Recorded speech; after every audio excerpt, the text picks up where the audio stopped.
అందరికీ మరణాత. దేవునికి మహిమ కలుగును గాక. బోలో క్రీస్తు మహారాజ్ కి.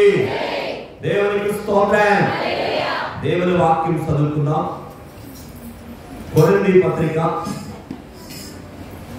మొదటి పత్రిక 13వ అధ్యాయం మొదటి నుండి చివరి వరకు ఉత్తర ప్రత్యుత్తరాలుగా మనము చదువుకుందాం. కొరింథీ పత్రిక 13వ అధ్యాయం మొదటి నుండి చివరి వరకు. మనుషుల భాషలతోనూ దేవదూతల భాషలతోనూ నేను మాట్లాడినను ప్రేమ లేని వాడైతే మ్రోగుడు కంచును గనగనలాడు తాళమునయుడు.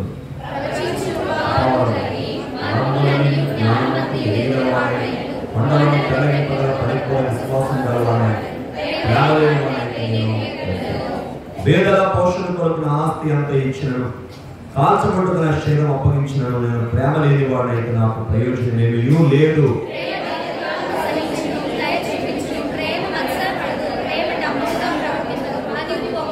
అమర్యాదగా నడవదు, స్వప్రయోజనం విచారించుకొనదు, త్వరగా కోప్పడదు, అపకారమును మనస్సులో ఉంచుకొనదు, అన్నిటినీ తాళుకును, అన్నిటినీ నమ్మును, అన్నిటిని నిరీక్షించును, అన్నిటినీ ఓర్చును.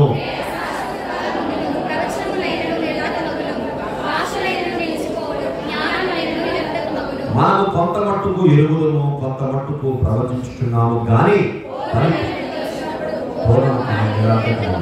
నేను పిల్లవాడిని అయినప్పుడు పిల్లవాని వలె మాట్లాడి పిల్లవాని వలె తలంచుకుని పిల్లవాని వలె యోచించుకుని ఇప్పుడు పెద్దవాడినే పిల్లవాని శాస్త్రాలు మానివేస్తుంది.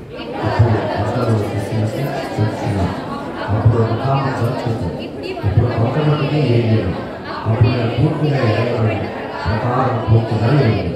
అందరూ కలిపిస్తారు. కాగా విశ్వాసము, నిరీక్షణ, ప్రేమ వీటిని మూడు నేర్చును. వీటిలో శ్రేష్టమైనది ప్రేమయే. దేవుడు తన పరిశుద్ధ వాక్యాన్ని మన వెలికిలో దీవించును గాక. అందరూ మోకరిందాం. రెండు చేతులు జోడించి దేవునికి నమస్కరించండి. ప్రభువా, నీ కృపను బట్టి, ప్రేమను బట్టి, దయను బట్టి నేటి వరకు నన్నును మమ్మను కాచి కాపాడవుతుంది. స్తోత్రాలు ప్రభు.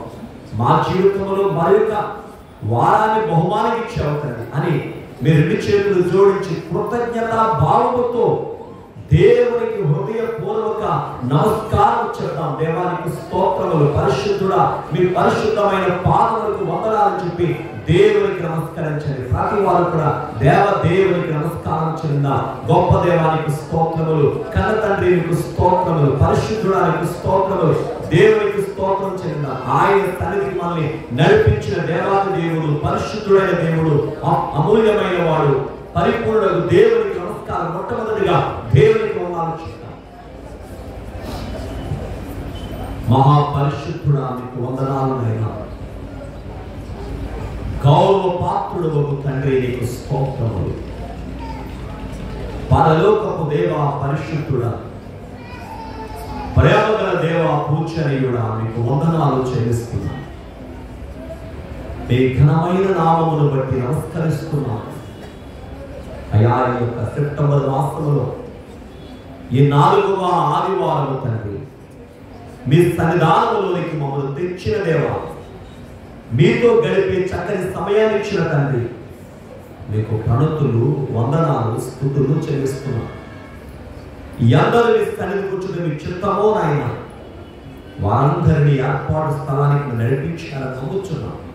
అయ్యా, ఇంకా ఎందరో చూపించున్నామో వారందరినీ మీరు తోడుకురండి ప్రభా. ఎంతవరకు పాటలు మీరున్నారు, ఆరాధన క్రమంలో మీరున్నారు ప్రభా. నీకు స్తోత్రాలు ప్రభా. ఇప్పుడు జరుగుతున్న వాక్యములోనికి వెళ్ళుచుండగా నేను వాక్యం అంతట్లో మీరు మాకు తోడుగా ఉండండి. మీ యొక్క మాటలు మాకు అందించండి.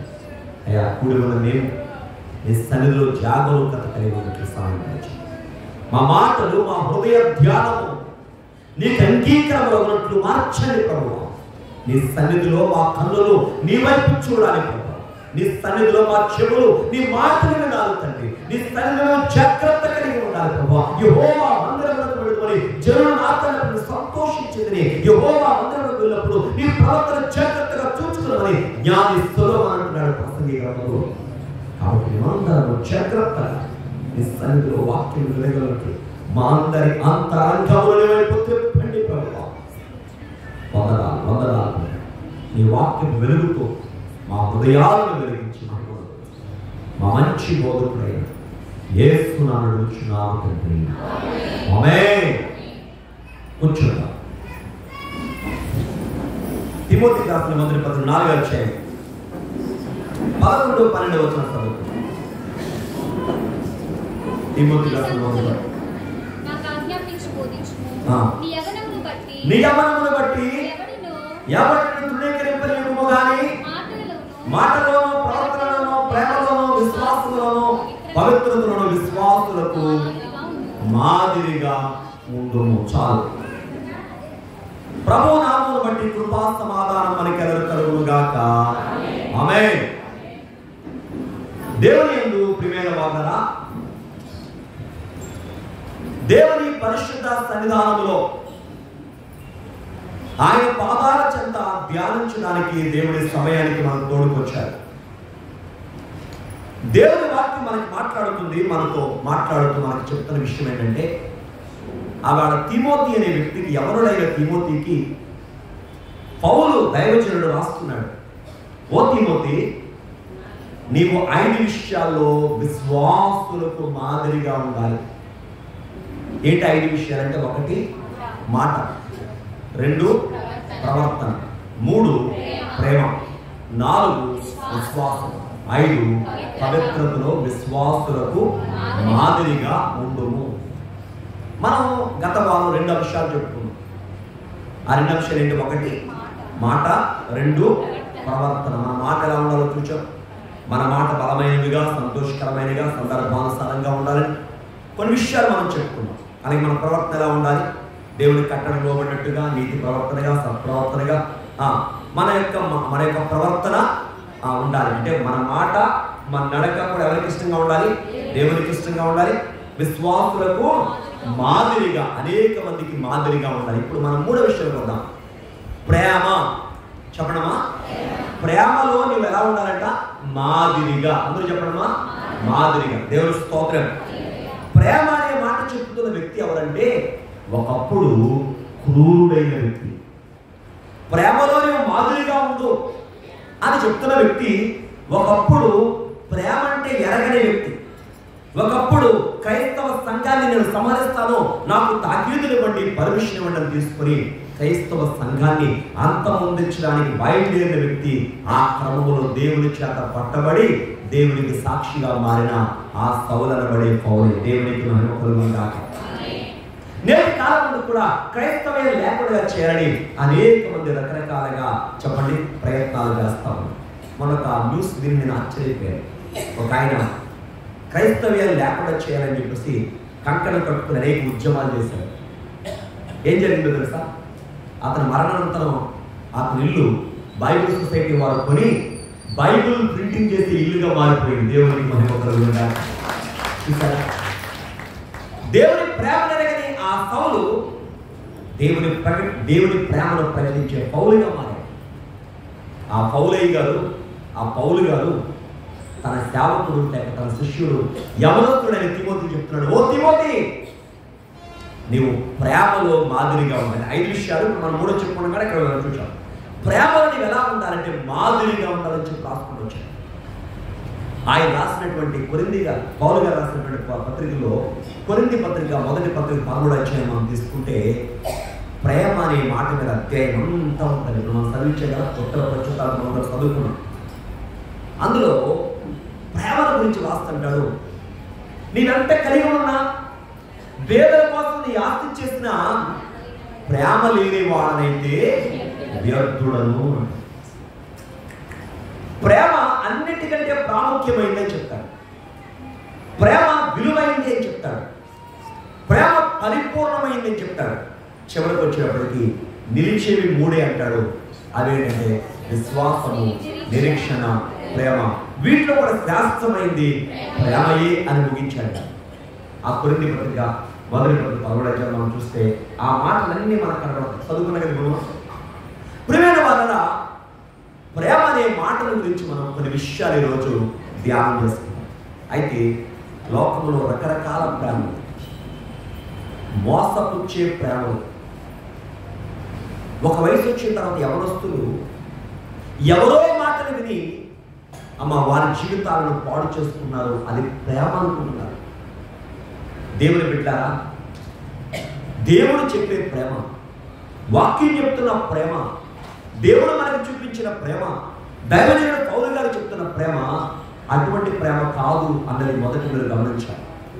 అందుకే ప్రేమను పెద్దలు 3 రకాలుగా విభజించారు. ఒకటి, ఒక వ్యక్తిలో అంటే ఇద్దరు వ్యక్తుల మధ్య ఉన్న ప్రేమ, దాని రిలేషన్ ప్రేమ అంటారు. భార్య భర్తలు, అన్నదమ్ములు, అక్క చెల్లెలు ఎవరైనా కావచ్చు. రెండవది, ఒక వ్యక్తి లేని వారి ఎడల, బేదరి ఎడల, ఆహారానికి ఇబ్బంది పడేవారి ఎడల, వస్త్రాలు లేక ఇబ్బంది పడేవారి ఎడల ఆయన దయచేసి వస్త్రాలు ఇచ్చినా, ఆహారం ఇచ్చినా, లేకపోతే సహకరించినా అది కూడా ప్రేమ. కానీ యేసుక్రీస్తు వారి ప్రేమ మాత్రం వీటన్నిటికంటే మించిన ప్రేమ. అందుకే దానికి పేరు అగాపే ప్రేమ. ఏ ప్రేమ అండి? అగాపే ప్రేమ. అందుకే యోహాను సువార్త 15:13 అంటారు యేసయ్య తన స్నేహితుల కొరకు ప్రాణం పెట్టు వారి కంటే ఎక్కువైన ప్రేమ గలవాడు. యేసు ప్రభు వారి ప్రేమ ఎందుకు ఎక్కువంటే ప్రాణమును మన కొరకు దారబోసిన ప్రేమ, మన నిమిత్తం తను తాను అప్పగించుకున్న ప్రేమ కనుక యేసయ్య ప్రేమ చాలా విలువైన ప్రేమ. ఆ ప్రేమ ఎవరి ప్రేమ చాటి కాదు, రాదండి. కాబట్టి ఆ ప్రేమ గురించి చెప్తున్నాడు పౌలు గారు. ఓ తిమోతి, నీవు ప్రేమలో మాదిరిగా ఉండాలి. ప్రేమలో అంటే 5 విషయాల్లో 2 విషయాలు మనం చెప్పుకున్నాం కదా, 3వ విషయానికి వచ్చాం. ప్రేమలో నీవు ఎలా ఉండాలంటే మాదిరిగా ఉండాలని చెప్పాడు. దానికి ముందు ఒక వచనం చదువుకున్నాం. కొరింథీ పత్రిక మొదటి పత్రిక 13:13 చూడండి సార్. కాగా విశ్వాసము, నిరీక్షణ, ప్రేమ, ఈ 3 నిలిచిన వీటిలో శ్రేష్టమైనది ప్రేమ. అందరన్నమా, విశ్వాసము, నిరీక్షణ, ప్రేమ, ఈ 3 నిలుచును వీటిలో శ్రేష్టమైనది ప్రేమయే. ప్రేమ ఎటువంటిది? శ్రేష్టమైనది. అందరూ చెప్పడమా, శ్రేష్టమైనది. ఒక ఆయన అంటాడు, ఒక శత్రువునట శత్రువుగా ఎప్పటికీ నువ్వు గెలవలేవు. ఒక శత్రువుగా ఎప్పటికీ నీవు గెలవదు. కానీ ఎలా గెలవగలవు తెలుసా? ప్రేమతో గెలవగలవు. ఎలాగంట? ఒక శత్రువుని నువ్వు శత్రువుగా ఉండి వాడితో గొడవ పడుతుంది, వాడిని ఎప్పటికైనా గెలవగలవా? వాడికి ఎలా మిగిలిపోతాడు? శత్రువుగానే మిగిలిపోతాడు. కానీ మనమందరం కూడా దేవుడు శత్రువులునట. ఎవరు మాట్లాడలేదు? శత్రువులు మన దేవుడికి. బైబిల్ చెప్తుంది, ఆ మాట కాదు. సౌత రామపత్రిక 5వ అధ్యాయం 10వ వచనం. ఎవరమండి? ఎవరి శత్రువులు? దేవుని మాట వినక, దేవుని ఆజ్ఞకు వ్యతిరేకంగా నడవడాన్ని బట్టి, దైవ చిత్తానుసారంగా మనం జీవించలేకపోవడాన్ని బట్టి, దేవుడి వద్ద ఫలాన్ని తినడాన్ని బట్టి, ఆదాము మీద వచ్చే దోషం మనందరి మీద ఉండాలని బట్టి మనము దేవునికి ఏమై ఉన్నామట? శత్రువులమై ఉన్నామట. చూసారా? ఈ శత్రువులమైన మనల్ని ప్రభు ఎలా జయించాడు తెలుసా? ప్రేమతో జయించాడండి. అందుకే ఆయన బిడ్డలుగా, మిత్రులుగా, స్నేహితులుగా, ఆయన వారిగా, ఆయన సొత్తుగా మనం ఎన్నిక చేయబడ్డాం. ఎంత ధన్యులు పడి ఒక్కసారి గట్టిగా దేవుని స్తోత్రం చెప్తాం. హల్లెలూయా. మనము శత్రువులమై ఉండగా అన్నమాట ఆయన కుమారుని మరణం ద్వారా ఇందాక చెప్పారు కదా, ప్రేమ అంటే ఎంత గొప్ప ప్రేమ, ప్రాణం పెట్టే ప్రేమ కదా. ఆయన కుమారుని మరణము ద్వారా దేవునితో సమాధానపరచబడి సమాధానపరచబడిన వారమై ఆయన జీవించుడు చేత దేవునికి స్తోత్రం. ఎంత అద్భుతమైన మాట అండి. సమాధానపరచబడిన మనమట ఆయనతో జీవించాలి. ఆయన జీవించుతున్నాడు కనుక మనం నిశ్చయముగా కూడా రక్షింపబడుతున్నాం. సమాధానపరచబడిన నీవు దేవుడితో సహవాసం చేయాలి. దేవుడు నిత్యముగానే జీవించుచున్నవాడు. ఆయన నిత్య జీవమై ఉన్నాడు. ఆయనతో నీవు జీవిస్తే, ఆయనలో నీవు జీవిస్తే, ఆయన కొరకు నీవు జీవిస్తే నీ రక్షణ మరీ నిశ్చయమైన రక్షణగా మారుతున్నావు. అందుకే ప్రియమైన వాళ్ళరా, ఇవాళ మనందరం నేర్చుకోవాల్సిన ఒక 3వ అంశం, అంటే 5 అంశాలు చెప్పుకున్నాం, నేను 2 చెప్పుకున్నాను, ఇప్పుడు 3 కాబట్టి ఆ 3వ అంశం అంటే ప్రేమ గురించి మీకు కొన్ని మాటలు చెప్పాలనుకున్నాను. ప్రభు శత్రువులైన మనల్ని ప్రేమతో చేయించాడు కనుకే ఆయన నమ్మిన బిడ్డకి అవమానం వచ్చి లెక్క చేయడు. నేను తెలుసుకున్నది నిజమైన ప్రేమ కనుక అవమానాన్ని పట్టించుకోడు. ఎవరేమన్నా యేసు ప్రభువు ప్రేమ ముందు అవి చెవికి వినపడవు. ఎందుకంటే ఆయన ప్రేమను చూచాడు. పౌలు గారు అంటాడు చోట ఆయన ప్రేమ ఎంతో ఎత్తైంది. ఎంత ఎత్తో తెలియదు. ఆయన ప్రేమ ఎంతో లోతైంది. ఎంతలో తెలియదు. ఆయన ప్రేమ ఎంతో వెడల్పైంది. దాని విలువ ఎవరు కట్టలేము. అంత విలువైంది. అదే అగాపే దేవుని ప్రేమ. దేవునికి స్తోత్రం. కాబట్టి మీ ముందు కొన్ని అంశాలు ఇస్తాను. ఆజ్ఞలలో ప్రధానమైనది ప్రేమ. అందరూ చెప్పడమా? గట్టిగా చెప్పండి. ఆజ్ఞలలో ప్రధానమైనది ప్రేమ. రాసుకోవచ్చు. ఆజ్ఞలలో ప్రధానమైనది ప్రేమ. రోమపత్రిక 12వ అధ్యాయం 30వ వచనం చదువుతున్నాం. రోమపత్రిక 12:30. 12వ అధ్యాయం 30వ మార్క్స్ వార్త 12వ అధ్యాయము 30వ వచనం. యేసు ప్రభువు వారిని ఒక ధర్మశాస్త్రోపదేశకుడు ప్రశ్నించాడండి. ఏంటి ఆ ప్రశ్న తెలుస్తామా? యేసు ప్రభువు బైబిల్లో ప్రధానమైన ఆజ్ఞ ఏది అని ప్రశ్నించాడు. మీరు ఆ ముందు మాట చదివితే మీకు ఏమని ప్రశ్నించాడమ్మా? బైబిల్లో ప్రధానమైన ఆజ్ఞ ఏది అని ప్రశ్నించాడు. అప్పుడు ధర్మశాస్త్రంలో ప్రధానమైన ఆజ్ఞ ఏది అని ప్రశ్నించాడు. ప్రశ్నకు జవాబిస్తున్నాడు ప్రభు వారు. సరళమైపు నీ పూర్ణ హృదయముతోను, పూర్ణ ఆత్మతోను, నీ పూర్ణ వివేకముతోను, నీ పూర్ణ బలముతోను ప్రభువుని ప్రేమింపవలెను. అందరూ చెప్పండి ఒకసారి. మీ చేతులు పైకి చెప్పండి. నీ పూర్ణ హృదయముతోను, నీ పూర్ణ ఆత్మతోను, నీ పూర్ణ వివేకముతోను, నీ పూర్ణ బలముతోను నీ దేవుడైన ప్రభువును ప్రేమింపవలెను. దేవుని ప్రేమించాలని చేతుల దగ్గర చెప్పారు. మీరు ఎలా ప్రేమించాలి? పూర్ణమా సగమా? అండి అన్ని సమానమేనండి అంటమ్మా. అన్ని ఏంటంట చెప్పండమ్మా? అంతా సమానమేనంట. కానీ బైబిల్ చెప్తుంది నీ పూర్ణ హృదయంతో. ప్రభువు నీ కొరకు ప్రాణం పెట్టినప్పుడు పరిపూర్ణంగా పెట్టాడా అమ్మా? లేకపోతే ఏదో ప్రేమిస్తాన మాట వరకే చెప్పి కూరుకున్నాడా? లేదంటే తన ప్రాణాన్ని నీ కొరకు దారపోసాడు కదా. పూర్ణ హృదయంతో దేవుని ప్రేమించాలి. ఇప్పుడు మీరు మీ చేయి పైకి ఎత్తి చూపించారు. ఎవరికని? ఆకాశముందున దేవుని ఎలా ప్రేమిస్తున్నాడు? పూర్ణ హృదయంతో, పూర్ణ ఆత్మతో. నువ్వు ఆత్మతో పాడాలి. పాటలు పాడుతుంది కొంతమంది. ఏం పట్టించుకోరండి అసలు పాడరు. ఎలా దేవుని ప్రేమించేది? వాక్యం అంటున్నప్పుడు ఆసక్తి గలరు. ఎలా నీ ఆత్మతో దేవుని ప్రేమించేది? పూర్ణ హృదయంతో, పూర్ణ ఆత్మతో, వివేకముతో ఆరాధించాలి. అంటే దేవుని తెలుసుకుని ఆరాధించాలి. సమరస్తులు యేసుప్రభువు అంటారమ్మా మీరు మీకు తెలియని దాన్ని ఆరాధిస్తున్నారు, మేము తెలిసిన దాన్ని వివేకం. దేవుడు తెలుసుకోవాలి. ఆయన ఎందుకు మన యొక్క విశ్వాసం, భక్తి, ప్రార్థన పెరగాలి. అంతేకాదు చివరికి అంటాడు బలముగా దేవుని ఆరాధించాలి. ఇదిగో బలముతో ఆయన సన్నిధికి వచ్చారు. చప్పటి కూడా దేవుని స్తుతించాలి. ఆయన వాక్యం చదువుతూ దేవుని స్తుతించాలి. ఆయన సన్నిధిలో మోకరించి ప్రార్థన చేయాలి. నువ్వు బలముతో దేవుని ప్రేమించాలి. ఇప్పుడు మొదటిగా మీ చేయి పైకి చూపించి 4 అంశాలు చెప్పారు కదా. రెండవదిగా ఏమన్నా తెలుసా? రెండో మాట అయినా నిన్ను వలే. ఇలా ఒకసారి నిన్ను వలే అంటే ఎవరిని? ఎదుటి వారిని చూపిస్తున్నాం. నిన్ను వలే నీ పొరుగు వారిని కూడా ప్రేమించాలి. అంటే మనందరికీ ప్రపంచిన ఆజ్ఞ, ప్రధానమైన ఆజ్ఞ అంటే దేవుణ్ణి ప్రేమించాలి, ఎదుటి వారిని కూడా చెప్పడం గట్టిగా ప్రేమించాలి. దేవునికి స్తోత్రం. ఈ ప్రేమ ఎలాంటిదో కింద వచ్చిన మనం చూద్దాం. మనకి దేవుడు ఇచ్చిన మొదటి ఆజ్ఞగా, ప్రధానమైన ఆజ్ఞగా చూద్దాం. ప్రేమ.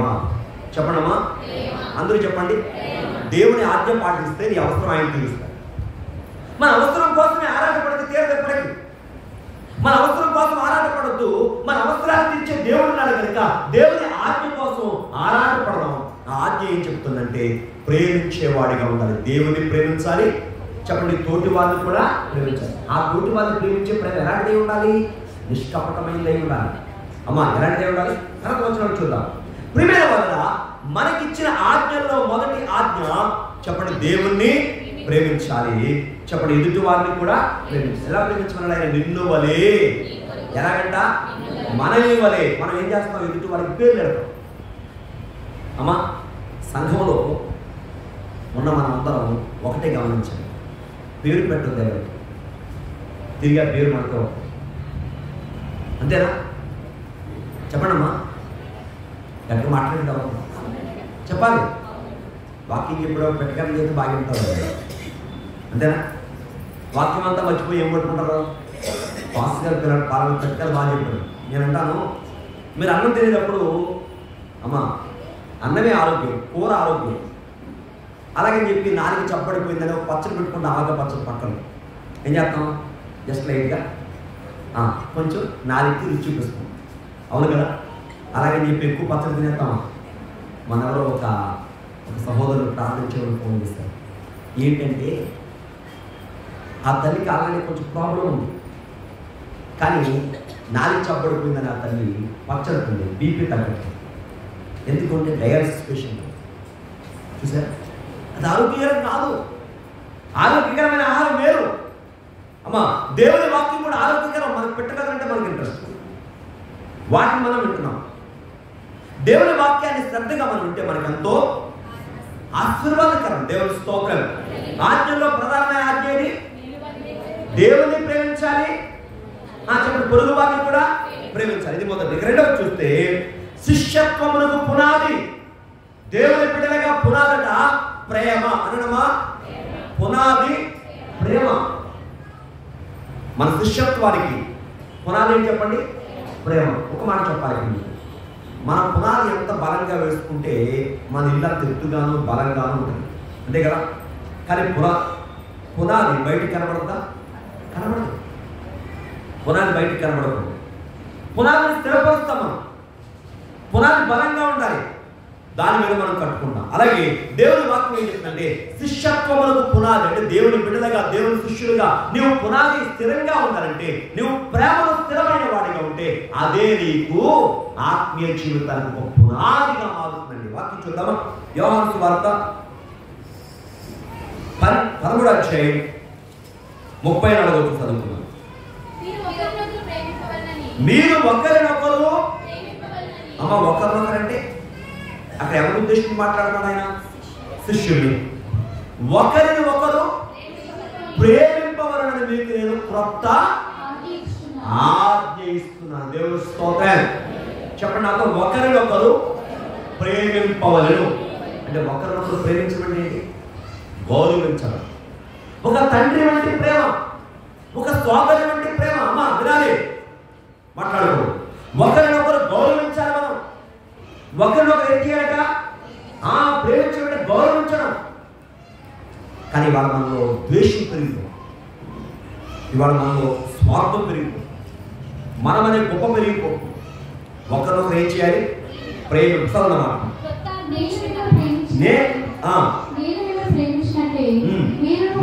అదే వచ్చు 36 వచ్చు. ఒకరినొకరు ప్రేమింపవాలని మీకు క్రొత్త ఆజ్ఞ. ఇది ఏ ఆజ్ఞ? దేవుని స్తోత్రం. అమ్మ, ఒకరినొకరు ఏం చేయాలి? ప్రేమింపవాలని మీకు ఏ ఆజ్ఞ ఇస్తున్నాను? క్రొత్త ఆజ్ఞ ఇస్తున్నాను. ఎలా ఉండాలి మీ ప్రేమ అంటే, నేను మిమ్మల్ని ప్రేమించినట్టే. అమ్మా, ఇప్పుడు మన ప్రేమకు చెప్పండి, ఆ యొక్క లెవెల్ ఎందులో చూసుకోవాలి? మనం ఆ యొక్క పరిధి ఎందులో చూసుకోవాలి? యేసయ్య ప్రేమలో చూడాలి. మరి యేసయ్యలా ప్రేమించాలి. ఆయన ప్రేమ ఎంత అద్భుతం అమ్మా, ఆయన మాట ఎంత అద్భుతం. మరి మనం అలా ఉండగలుగుతున్నామా? ఒకసారి ఆలోచించండి. సంఘం అంతా పెరగాలి అంటే, సంఘం వృద్ధి కావాలంటే చెప్పండి, ఒకరిని ఒకరు ఏం చేయాలంట? ప్రేమింపవలను. ఏం చేయాలమ్మా? ప్రేమించాలి. దేవునికి స్తోత్రం. ఒకరిని ఒకరు గౌరవించాలి, ఒకరిని ఒకరు ప్రేమించాలి. దేవునికి స్తోత్రం. మన సంఘములో కూడా అటువంటి ప్రేమ అనేది మనలో ఏమవుతుండాలి? బలపడుతుంది. అలాగే కుటుంబంలో కూడా ప్రేమ ఏమంటారమ్మా? కుటుంబం గురించి రాస్తూ పౌలు గారు అంటాడు, ఎఫెసీ పత్రిక 5వ అధ్యాయంలో, పురుషుడు తన భార్యను ఏం చేయాలంట? ప్రేమించాలి. ఎలా ప్రేమించాలి? యేసయ్య సంఘాన్ని ప్రేమించినట్టుగా. దేవునికి స్తోత్రం. హల్లెలూయా. ఎప్పుడు చూసినా అయ్యో ఇప్పుడెప్పుడో ఏం చేస్తాం కదా అమ్మా, ఇప్పుడెప్పుడో భార్య భర్తలు వచ్చి తెచ్చుకుంటుంటారు ఏ గొడవలు. ఇంకా అక్కడ ఇంట్లో తెచ్చిచ్చారట కాబట్టి ప్రియమైన దైవ జనాంగమా, యేసు ప్రభు ఎలా ప్రేమించాడో సంఘాన్ని, యేసు ప్రభు మనల్ని ఎలా ప్రేమించాడో అలా మనం ఏం చేయాలంట, ఆ సంఘములను తోటి వారిని కూడా మనం గౌరవించాలి. కుటుంబంలో కూడా అటువంటి ప్రేమ అనేది కనబడాలి, సంఘములో కనబడాలి. అప్పుడు దేవుని యొక్క శిష్యులుగా మనం ఉంటాం. దేవునికి స్తోత్రం. అందుకే శిష్యత్వానికి పునాది ఏంటంటే చెప్పండి, ప్రేమ. దేవునికి స్తోత్రం. హల్లెలూయా. తర్వాత మూడో విషయం చూస్తున్నాను, క్రీస్తు ప్రభు ప్రేమించిన ప్రకారంగా మనము ప్రేమించాలి. ఒకసారి చూద్దాం, యోహాను సువార్త 15వ అధ్యాయము 12వ వచనం చూద్దాం ఒకసారి. నేను మిమ్మల్ని ప్రేమించిన ప్రకారము మీరును ఒకరినొకడు ప్రేమింపనునని తన స్నేహితుల కొరకు తన ప్రాణం పెట్టు వారి కంటే దేవునికి స్తోత్రం. యేసు ప్రభువు అంటారు, తన స్నేహితుల కొరకు తన ప్రాణం పెట్టు వారి కంటే ఎక్కువైన ప్రేమ గలవాడు ఎవరికి? యేసయ్య ప్రేమ ఎందుకు ఎక్కువ? ఇవాళ ప్రపంచమంతా ప్రభు దగ్గరికి వస్తున్నారంటే కారణం ఏంటి? ఆయన లోకమును ఎంతో ప్రేమించాడు. దేవునికి స్తోత్రం. ఎంత ప్రేమించాడు? యోహాను సువార్త 3:16 దేవుడు లోకమును ఎంతో ప్రేమించాడు. కాగా ఆయన తన అద్వితీయ కుమారునిగా పుట్టిన వాళ్ళని విశ్వాసం ఉంచు ప్రతివాడు నశింపక నిత్య జీవం పొందినట్లు దేవునికి మహిమ కలుగును గాక. ఆయన ప్రేమ ఎంత గొప్పదంటే మనందరి కొరకు తన ప్రాణాన్ని దారపోశాడు. మనందరి కొరకు తను తాను బలిగా అర్పణగా అర్పించుకున్నాడు కనుక ఆయన ప్రేమ అందరి ప్రేమ కంటే ఎక్కువ. అందుకే యోహాను సువార్త 15వ అధ్యాయం 12వ వచనంలో మనకు కనబడుతున్న మాట అంటే, నేను మిమ్మల్ని ప్రేమించిన ప్రకారము మీరు ఒకరిని ఒకరు ప్రేమింపవలనటే నా ఆజ్ఞ. దేవునికి మహిమ కలుగును గాక. అదే యోహాను సువార్త 15వ అధ్యాయంలో మనం చూసుకుంటే మరొక మాట మనం తీసుకుందామంటే, అక్కడ కనబడుతున్నటువంటి మాట చూడండి, 10వ వచనం. నేను నా తండ్రి ఆజ్ఞలు గైకొని ఆయన ప్రేమ నిలిచిన ప్రకారము మీరు కూడా ఆజ్ఞలు గైకుంటే దేవునికి మహిమ కలుగును గాక. దేవుని ఆజ్ఞ గైకొనడం వద్దా? శిష్యత్వానికి పునాది ఏంటని చెప్పాను, కొత్త ఆజ్ఞ ప్రేమ. కాబట్టి ఎవరైతే దేవుని ఆజ్ఞలు గైకుంటారో చెప్పండి, దేవుని ప్రేమ యందు వారు నిలిచేవారిగా ఉంటారు. దేవునికి మహిమ కలుగును గాక. మీతో ఇప్పటివరకు 3 విషయాలు మాట్లాడడం జరిగింది. ఇప్పుడు 4వ విషయానికి వస్తుంది. అదేంటంటే నిష్కపటమైనదిగా ఉండాలి మన ప్రేమ. ఎలా ఉండాలంట? నిష్కపటమైనదిగా ఉండాలి. దేవునికి మహిమ కలుగును గాక. రోమపత్రిక 12వ అధ్యాయం 9వ వచనం చూద్దాం ఒకసారి. మీ ప్రేమ ఎలా ఉండాలమ్మా? ఎంత అద్భుతమైన మాట. మన ప్రేమట కపటము లేని ప్రేమ ఉండాలి. ఎటువంటి ప్రేమ ఉండాలి? కపటము లేని ప్రేమ. సాధారణంగా కపటం అంటే ఏంటంటే ఎలా ఉందంటే, ఒక కపట నడుచుకుంటూ వెళ్తుంది ఎండలో, అది బాగా అలసిపోయింది, నీడ దొరికితే చాలు అనుకుని చూస్తూ ఉంది. అదే టైంకి పాము ఏం చేస్తుందంటే దాన్ని పడగిప్పి ఎండలో ఉంది. ఈ కప్ప ఏం చేస్తుందంటే ఆ పడగ వల్ల ఏమొచ్చింది, కొంత నీడొచ్చింది కదా, వెళ్ళి దాని పడగ నీళ్ళలోకి వెళ్ళింది. అది కూడా ఏమైపోద్ది? దానికి అది ఆహారం. చాలా మంది తెలియక ఏం చేస్తారంటే సాతాను పన్నే ఆ పన్నాగములో అదేదో ప్రేమ అనుకుంటూ పడిపోతున్నారు. ఒక చిన్న మాట చెప్పనా, ఇస్కరియోతు యోధాకి ధనం అంటే విపరీతమైన ఆశ. ధనం అంటే ఆశ ఉండొచ్చు, కానీ ఏముండకూడదు? దురాశ ఉండకూడదు, అత్యాశ ఉండకూడదు. నువ్వు కష్టపడుతున్నావు, నీ కష్టం దీవించబడాలి, మంచిది. మనం ప్రయాసపడుతున్నాం, మన ప్రయాస బుద్ధి కావాలి, మంచిది. మనం ఏదైతే పని చేస్తామో పని నూరంతగా ఫలింపు రావాలి, మంచిది. దేవునికి మహిమ కలుగును గాక. అంతప్ప ఎదుటి వారు నాకు రావాలనుకోవడం ఏంటమ్మది? అత్యాశ అవుతుంది, దురాశ అవుతుంది. ఇప్పుడు ఈ ఇస్కరియోతు యోధాకి దురాశ ఉంది. ఏముందమ్మా? ఇదే టయానికి వీళ్ళు వలేశారు. ఎవరో శాస్త్రుడు, పరిచయుడు, ప్రధాన యాజకులు చక్కగా వలేశారు. ఏంటి ఎవరు తెలుసా? ఇస్కరియోతు యోధా, నువ్వు చాలా తెలివైన వాడవయ్యా, శిష్యుల్లో నీ అంత తెలివైన వాడు లేడు, నువ్వు మంచి సదవరిగా అనగానే ఇస్కరియోతు యోధా వాడు వైపు తిరిగిపోయాడు. ఎందుకమ్మా అంటే సాతానుడు ఎటువంటి ప్రేమ చూపిస్తాడంటే మనల్ని పొగిడి వాడు పడేస్తాడు. ఇవాళ చాలా మంది చూడండి విశ్వాసంలో పడిపోవడం చాలా కారణం అంటే అనేక మంది పొగడతలు ఉంటాయి. వాక్య గద్దింపును గ్రహించలేరు. పొగడతంటే ఇష్టం ప్రతి మనిషికి. ఆ ఇస్కరియోతు యూదా పొగిడించుకుంటుంటే నన్ను కాబట్టి పొగుడుతున్నా, నేను చాలా తెలివైన అనుకున్నాడు. చివరికి వాడు ఉద్దేశం బయటపెట్టాడు. ఏంటో ఉద్దేశం తెలుసా? నేను యేసు ప్రభువును అప్పగిస్తే నీకు డబ్బు ఇస్తాం.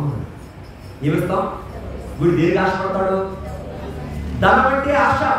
అమ్మా, నీవు ధనం అంటే ఆశ కలిగి ఉండొచ్చు, తప్పులేదు. కానీ దురాశతో నీవు అక్రమంగా పెడితే ఆ ధనం ఇస్కరియోతు యూదాకు ఉపయోగపడిందా? చెప్పండి. ఆ యేసు ప్రభువుని అమ్మిన కారణాన్ని బట్టి చెప్పండి, ఏం తెచ్చుకోవాల్సి వచ్చినాను?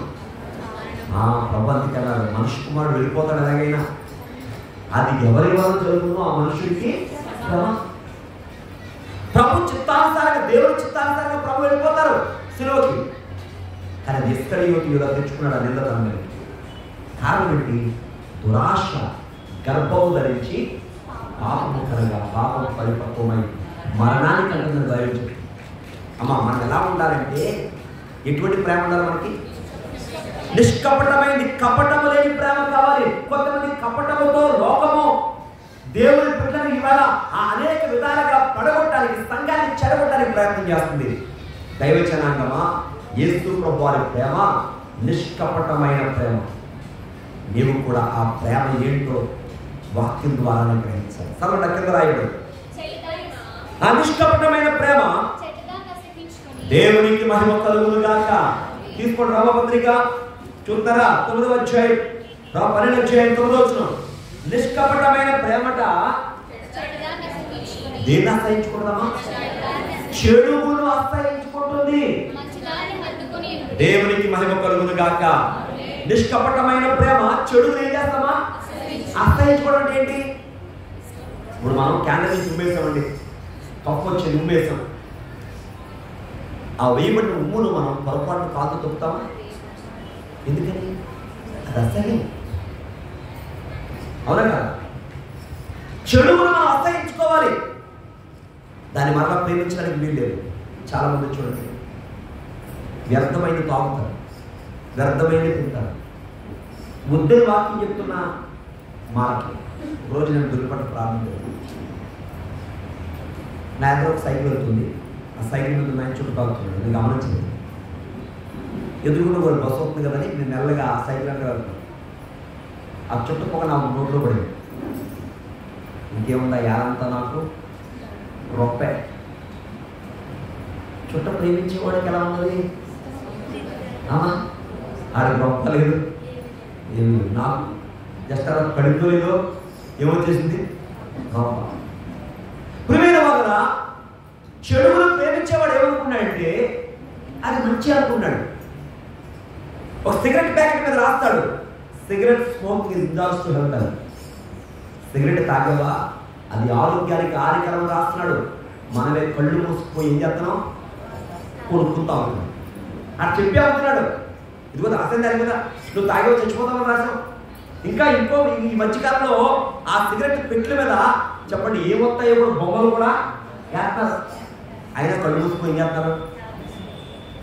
బైబిల్ చెప్తుంది, నిజమైన ప్రేమ నీలో ఉంటే చెడుని ఏం చేస్తావు? ఆశ్రయించుకుంటావు. మంచిని ఏం చేస్తావు? హత్తుకుంటావు. అది నిజమైన ప్రేమ. ఇష్టపడమైన ప్రేమ ఏంటంటే చెడును ఆశ్రయించుకోవాలి, మంచిని హత్తుకోవాలి. దేవుని స్తోత్రం. వాక్యం మనం చెడుగును అసహించుకోకపోతే ఆ చెడుగు నీ మీద పెత్తనం చేస్తుంది. ఇక నీకు మంచి అంటే మర్చిపోతావు, చెడ్డే మంచి అనుకుంటావు. అందుకే అయ్యారు పాట రాస్తారు, మంచినే చేరుడి దానిని అనుసరించి చంద్రస్పదమా. మంచినే చేరుడి దానిని అనుసరించి మంచి మార్గములు మాటి మాటికి ఖర్చులు కాని మంచి మార్గము మాటి మాటికి చెడ్డైన మంచి పూర్తి మంచిల కార్యకంచరం పద మంచి చేతరం గుర్తింపగలం మనసాక్షి మరి గురించి ప్రార్థన చేరుకో చేరి దేవాది దేవుని దేవునికి మహిమ కలుగును గాక. మంచినే చేయండి, దానిని అనుసరించి జీవించండి. పౌలు గారు దశలో మాట్లాడతాడు, సమస్తాన్ని పరీక్షించండి, చెప్పండి, మేలైన దానిని చెప్పండి. అదే పౌలు గారు మరో చోట ఫిలిప్పీ పత్రికలో అనుకుంటా రాస్తాడు, ఏమన్నా తెలుసా? ఏది ఖ్యాతి గలదో, నాణ్యమైనదో, రమ్యమైనదో, మాన్యమైనవో, పవిత్రమైనవో వాటి మీద దృష్టి పెట్టినాడండి. మన దృష్టి అలా పెట్టాలి. అంతప్ప అనవసరమైన వాటిని, వ్యర్థమైన వాటిని మనం హృదయంలో పెట్టుకున్నా, చెప్పండి, వ్యక్తుల మధ్య వాటిని తీసుకొచ్చిన వాటి వల్ల ప్రయోజనము లేదు. అందుకే మన ప్రేమ ఎలా ఉండాలి? 4వ విషయం చెప్తున్నాను, నిష్కపటమైన ప్రేమ. ఈ ప్రేమ ఏం చెప్తాయి అంటే, చెడును ఏం చేస్తామా? ఆశ్రయించుకున్నది, మంచిని హత్తుకునుట. చూసారా, రూతు నయోమి ఏం చేస్తున్నామా? హత్తుకుంది. వార్త విడిచిపెట్టి వెళ్ళిపోయింది. రూతుకి అర్థమైంది, నేను వెళుతున్న మార్గం సరైందే, నేను తీసుకున్న నేను సరైందే. ఆమె కలిగి ఉన్న దేవుణ్ణి, లేకపోతే ఆమె కలిగి ఉన్న విశ్వాసాన్ని ప్రకటన చేసింది. అత్తగారు మంచి నిర్ణయం తీసుకుంటుంది. నీ జనమే నా జనము, నీ దేవుడు నా దేవుడు, నీవు నివసించే చోట నేను నివసిస్తాను అని చెప్పి ఒక చక్కని తీర్మానం చేసుకుని హత్తుకుంది. హత్తుకున్న ఆమె జీవితం, మంచిని హత్తుకున్న ఆమె జీవితం, కష్టించిన, చెప్పండి, ఏమైందమ్మా?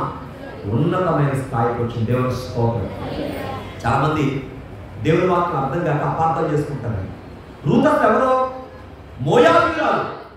కొంతమంది ఏమంటారంటే, బైబిల్ మనకు సంబంధం లేదండి, ఎవరిలోనండి బైబిల్. మరి రూతు అలా లెక్కేసుకుంటే ఎవరైనా మోయాబీయురాల్ని దేవుడు తన ఏర్పాటు దేశంలో తీసుకురావడమే కాకుండా బైబిల్లో ఉన్న 66 పుస్తకాల్లో రూతు పేరు కూడా ఒకటి చెప్పబడుతుంది. దేవునికి మహిమ కలుగును గాక. అంటే బైబిల్ అందరికీ చూడందా లేదా?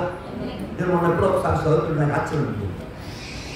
యోగు గురించి చదువుతుంటే ఆశ్చర్యం ఉంటుంది. యోగు ఎవరు? చాలా మంది మాట్లాడతారు కదా, బైబిల్ ఎవరిదండి? యూదుంది, ఇశ్రాయేల్ కంటే. యోగు ఎవరు? యోగు ఎవరు తెలుసా? అబ్రహాం వంశానికి సంబంధించిన వాడు కాదు. యోగు ఊజు దేశస్తుని బైబిల్ చెప్తుంది. అమ్మా, యోగును మనం తీసుకున్నట్లయితే ఆయన అబ్రహాము కాలానికి సమకాలికుడు. ఇప్పుడు సమకాలికుడు అర్థం అవడం చెప్తున్నాను. వచ్చిన ఎగ్జాంపుల్, సమకాలికుడు ఎలా పోలుస్తారంటే, మన దేశాన్ని ఇప్పుడు ఎవరు పరిపాలిస్తున్నారు? మోడీ గారు. అమెరికా దేశాన్ని ఎవరు పరిపాలిస్తున్నారు? Joe Biden. అవునా? సమకాలికుడు. అది ఈయన దేశంలో పరిపాలించేటప్పుడు ఆయన దేశంలో పరిపాలిస్తున్నాడు అనుకోండి, ఆయన ఏమంటాం? సమకాలిక. ఈయన కాలంలో ఆయన పరిపాలించాడు, కానీ దీన్ని పరిపాలిస్తున్నాడు, ఆయన కూడా పరిపాలించాడు అని చెప్పడం. అబ్రహాం కాలానికి సమకాలికుడు యోబు. ప్రియమైన వల్ల ఒక్కసారి మనం ఆలోచన చేసినట్లయితే బైబిల్ గ్రంథంలో అందరికి చోటు ఉందనేది తెలియకపోతేనే మనం అపార్థం చేసుకుంటాం. దేవుని వాక్యం ఎవరికండి? అందరికీ. దేవుని స్తోత్రం. చెప్పండి గట్టిగా హల్లెలూయా. అసలు మా మాట రోమపత్రిక 12 వచ్చాయి. ఉండవలను, చెడ్డదాన్ని అసహించుకుని అమ్మవేనండి, సహోదర ప్రేమ విషయములో. ఏ ప్రేమ అండి? అందరూ చెప్పాలి, గట్టిగా చెప్పండి అమ్మా. నేను భోజనం చేశారా? మీరు అందరూ భోజనం చేశారా? గట్టిగా మాట్లాడండి. సహోదర ప్రేమ విషయములో ఒకరి ఒకడు అనురాగము గలవారై. ఎలా ఉంటారంట? అందరూ చెప్పండి అమ్మా. అనురాగం అంటే ఏంటి? మీ పిల్లల మీద ఏం చూపిస్తారు? అనురాగం. అవునా? ఎవరైనా కొంత లోగో దొరికేందుకు ఆడవాళ్ళు మాత్రం ఏం చేస్తారు? ఎంత తెలిసిపోతారు లోగో ఉంటే. అవునా? సంఘంలో కూడా మన పిల్లల మీద ఎలా అనురాగం చూపుతామో, సంఘంలో తోటి వారిని కూడా ఏం చూపించారంట? అనురాగం చూపించారట. ఇంకో మాట అంటాడు, ఘనత విషయంలో ఒకరినొకరు గొప్పగా ఎంచుకోనండి. దేవుని స్తోత్రం. మనం మనల్ని గొప్ప చేసుకోవడం ప్రయత్నం చేస్తాం తప్ప ఎదుటిపడి ఎంత బాగా చేశారండి అనం అంటావా? ఘనత విషయం అంట ఒకరికొకరు ఎలా ఎంచుకోరట? మనం గొప్పగా ఎంచుకోరట, ఘనముగా ఎంచుకోరట. దేవునికి మహిమ కలుగును గాక. ఇది నిష్కపటమైన ప్రేమ. నిష్కపటమైన ప్రేమ అర్థమైంది కదా? నిష్కపటమైన ప్రేమ ఏం చేస్తామా? చెడ్డదాన్ని ఆశ్రయించుకుంటుంది, మంచిని హత్తుకుంటుంది. చెప్పండి. సహోదర ప్రేమ కలిగి అందరిలో అనురాగం కలిగి ఉంటుంది. ఘనత విషయంలో ఒకరినొకరు మెచ్చుకుంటారు. ఇది నిజమైన ప్రేమ, నిష్కపటమైన ప్రేమ. ఈ ప్రేమలో నీవు ఎలా ఉండాలి? మాదిరిగా ఉండాలి. ఎలా ఉండాలమ్మా? మాదిరిగా. దేవునికి స్తోత్రం.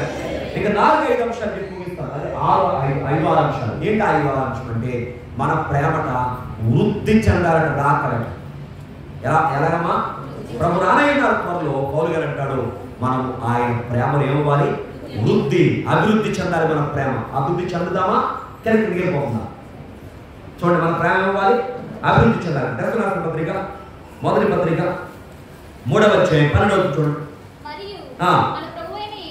మన ప్రభు అయిన యేసు తన పరిశుద్ధులందరితో వచ్చినప్పుడు, అమ్మా ఆయన రానే ఉన్నాడు పరిశుద్ధులందరితో, తన తండ్రి అయిన దేవుని ఎదుట మీ హృదయములను పరిశుద్ధత విషయంలో అనన్యముగా మైలుగాను ఆయన స్థిరపరచుటకై మేము మీ ఎలా ప్రేమలో అభివృద్ధి పొంది వద్దులుచున్నామో అలాగే అలాగే ఒకరినొకడు ఒకరి ఒకడు మనుషులందరి ఎడలను ప్రేమలో అభివృద్ధి పొంది వర్ధిల్లినట్లు ప్రభువు దయచేయునుగాక. ఆమేన్. మనందరం ప్రేమలో ఏమవ్వాలి? వర్ధిల్లాలి. దేవుని స్తోత్రం. అందుకే పౌలు గారు అంటాడు, నీ కష్టార్జితం అంతా, నీ సంపాదన అంతా వేదనకై ఖర్చు పెట్టేసిన ప్రేమ లేని వాడవైతే వ్యర్థుడవు. అమ్మా ప్రేమలో మనం ఏం కావాలంట? అభివృద్ధి చెందాలి. ఏం చెందాలమ్మా? అభివృద్ధి. ప్రభు మాట్లాడుతూ యోహాను గారి ద్వారా మనకు కొన్ని విషయాలు చెప్పాడు. ప్రకటనలో మనం తీసుకుంటే ఎఫెసీ సంఘం అంటే మొదటి సంఘం కదా, ఆ మొదటి సంఘాలను తప్పుపడ్డాడు దేవుడు. తప్పేంటి కూడా చూద్దామా? ప్రకటన గ్రంథము 2వ అధ్యాయం 4వ చూద్దాం. ఆయనను మొదట ఉండిన ప్రేమ విన్నారమ్మా? ఏ ప్రేమ? ఏ ప్రేమ అందరూ చెప్పండి. ఈ సంఘములో ఒక తప్పు దేవుడు మోపుతున్నాడు. మొదట ప్రేమ విడిచిపెట్టావు సంఘమా. ఇప్పుడు మీరు అనుకోతున్నామా? ఏ ప్రేమ విడిచిపెట్టకూడదు మనం?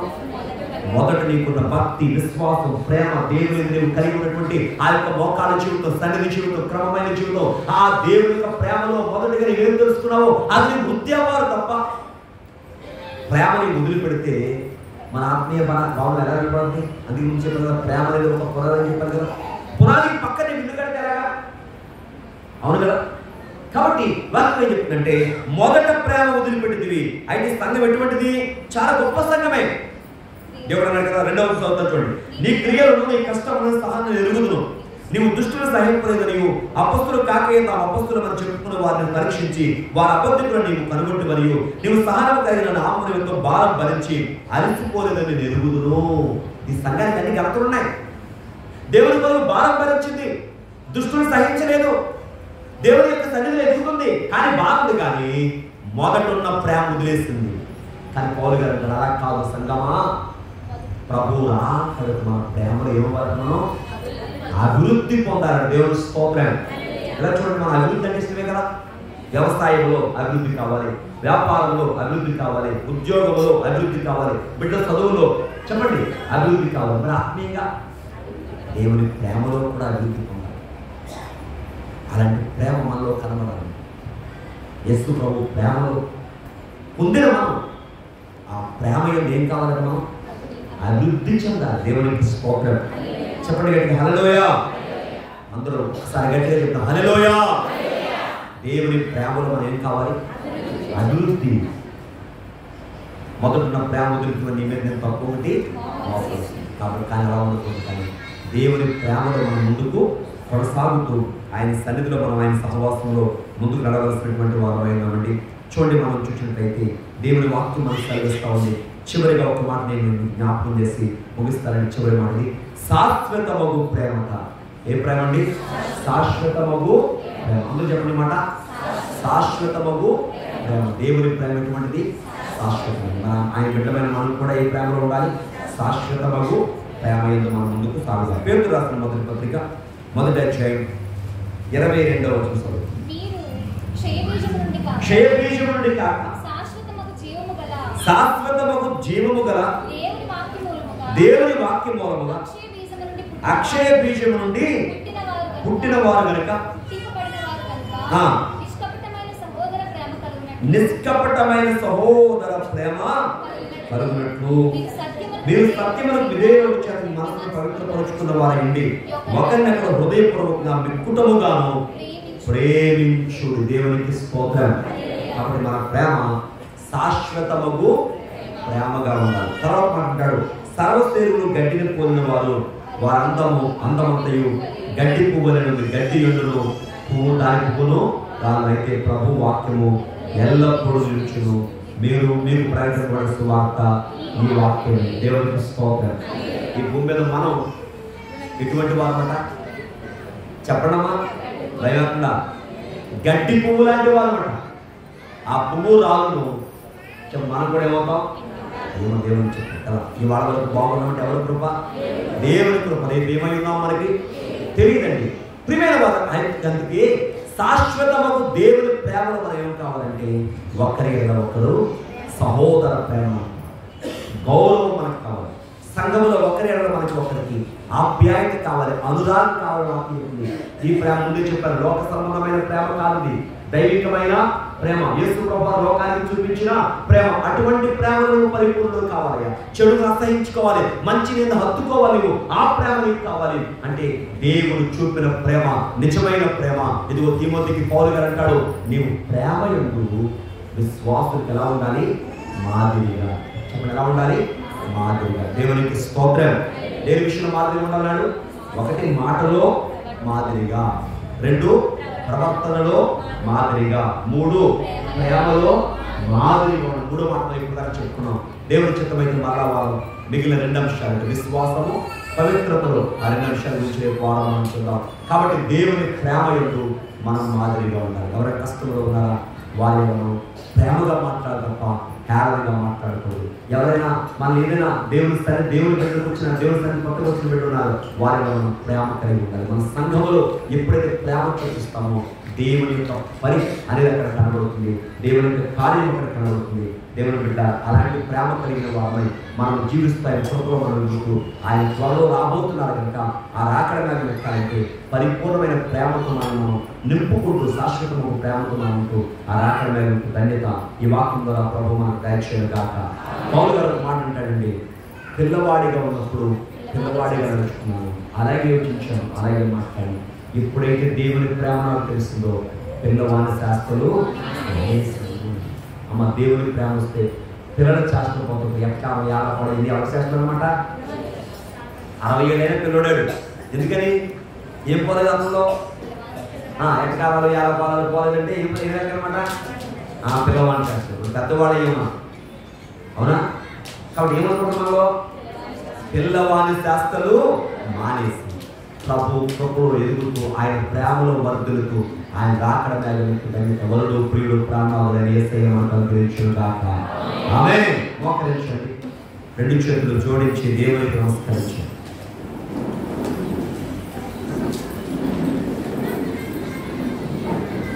దేవుని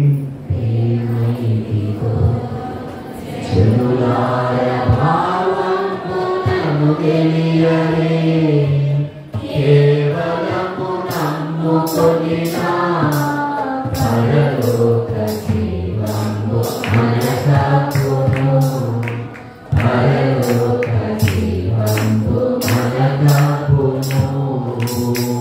సర్వలోకము మనలను తన వాక్య సాత్యంబుతో చేసెను. సర్వోపకారులుండే మన మీద జాలి పరుడైయుండెను, మన మీద జాలి పరుడైయుండెను. దేవుని ప్రేమనిదిగో జనులార భావంబు నమ్ముకొనియవే. కేవలము నమ్ముకొనినా పరలోక జీవంబు మనకపును, పరలోక జీవంబు మనకపును, పరలోక జీవంబు మనకపును. 2 చేతులు జోడించి దేవునికి నమస్కరించండి. అయ్యా, వాక్యం విన్నాను నేను. 1 నడకలో, 2 ప్రవర్తనలో, 3 ప్రేమలో విశ్వాసులకు మాదిరిగా ఉండమని విన్నాను. అయ్యా నిజమే, నీ ప్రేమ చెడును అసహించుకునేలా చేస్తుంది, మంచి హత్తుకునేలా చేస్తాయి. నేను కూడా చెడును అసహించుకుంటాను, మంచిని హత్తుకుని నిష్కపటమైన ప్రేమతో శాశ్వతంగా నీ సన్నిధి ఎదుగుతూ ప్రేమ యందు వర్ధిల్లుతూ నీ రాకడకు నేను ఆ మేఘమెక్కే ధన్యత, షకీనా మేఘమెక్కే ధన్యత నాకు దయచేయడం అని ప్రతి వారు కూడా మీ మనసులో ప్రార్థించండి. మహోన్నతుడా మీకు స్తోత్రములు. మహాపరిశుద్ధుడా మీ పరిశుద్ధమైన పాదములకు వందనాలు. నీ ప్రేమను బట్టి, దయను బట్టి, కృపను బట్టి మిమ్మల్ని ఘనపరుచున్నాం దేవా, స్తోత్రం. అయ్యా, ఇంతవరకు నువ్వు వినబడిన వాక్యము మా అందరి అంతరంగాలలో ముద్రించు దేవా. మీ వాక్యపు వెలుగు చేత మా హృదయములను వెలిగించండి దేవా, స్తోత్రం. విశ్వాసులకు నీవు మాదిరిగా ఉండుమని పౌలు భక్తుడు తిమోతి అనే యవనస్తునికి రాస్తూ ఉన్నాడు. నీవు మాటలు, ప్రవర్తనలు, ప్రేమలు, విశ్వాసులు, పవిత్రతలో విశ్వాసులకు నీవు మాదిరిగా ఉండాలి. నిజమేనాయన, ఆవేళ యవనస్తుడైన తిమోతికి రాస్తున్న మాటలు చదివి ధ్యానించడానికి ఇచ్చిన ఈ మంచి సమయాన్ని బట్టి వందనాలు. వాక్యం మీద మేము కూడా మా నడక ద్వారా, మా మాట ద్వారా, మా ప్రవర్తన ద్వారా, మా యొక్క ప్రేమ ద్వారా, విశ్వాసము ద్వారా, మా యొక్క పవిత్రత ద్వారా లోకములకు మేము మాదిరిగా ఉండాలి. విశ్వాసులకు మేము మాదిరిగా ఉండాలి. వందనాలు. ప్రేమలో మేము వృద్ధి చెందాలి దేవానికి స్తోత్రం. ఇంతవరకు వినబడిన వాక్యము మా అందరి అంతరంగాలలో గురించి మీ ఆత్మతో బలపరచి నడిపించిన యేసు నామములో వేడుచున్నాము తండ్రి. ఆమేన్. మరణాత.